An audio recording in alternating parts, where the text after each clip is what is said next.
Soaking அடைத்தல் right. நம்ம வந்து சாப்பிட்ற சாப்பாடு வந்து ஸ்பெஷலி சில்ட்ரன் ரைட், அது வந்து எதுவும் சாலிட் பார்ட்டிக்கல் இருந்தது அப்படின்னா எல்லாமே இந்த தொண்டை பகுதி வழியாக தான் உள்ளே போகுது. நம்ம பேசுகிறதும் சரி, குடிக்கிற தண்ணியும் சரி, சாப்பிட்ற சாப்பாடும் சரி.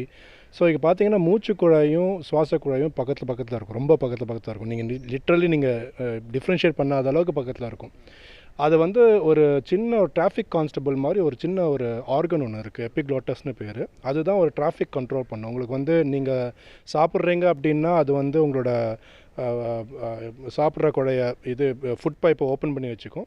மூச்சு எடுக்கும்போது மூச்சு குழையை ஓப்பன் பண்ணி வச்சுக்கும். அது வந்து க்ளோஸ் பண்ணி ஓப்பன் பண்ணி இருக்கும். ஆனால் நம்ம வந்து சாப்பிடும்போது சம்டைம்ஸ் என்ன ஆகும்னா ஏதாவது ஒரு சாலிட் பார்ட்டிக்கல் ரைட், அந்த சாலிட் பார்ட்டிக்கல் வந்துட்டு நம்மளோட மூச்சு குழாயை போய் அடைச்சிரும் right. It can go and block. அது ஒரு சைல்டாக இருந்ததுன்னா மோஸ்ட் டைம்ஸ் இட் இஸ் விளையாடுற பொருட்கள் ரைட். நீங்கள் சின்ன விளையாடிட்டு இருக்கும்போது ஒரு குட்டியாக அந்த முன்னாடிலாம் அந்த 10 பைசா 20 பைசா காயின்லாம் சின்னதாக இருக்கும், இப்போ அது இல்லை. ஆனால் 1 ரூபா காயினே இப்போ அப்படி தான் மாறிட்டு வருது. அதை முழுங்கிடுறது, இல்லை சின்ன சின்ன டாய்ஸ் வாயில் போட்டுக்கிறது.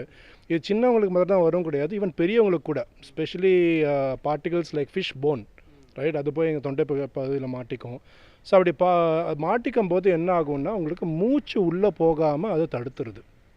தடுக்கும்போது திஸ் ஏர்வே அப்ஸ்ட்ரக்ஷன்னு பேர் அதுக்கு. That's why it's called choking is nothing but airway obstruction. ஒரு ஃபியூ செகண்ட்ஸ் கூட நம்ம வந்து அந்த ஏர்வே அப்ஸ்ட்ரக்ட் ஆகாமல் பார்த்துக்கிறது தான் இது முக்கியமான விஷயம் அதில்.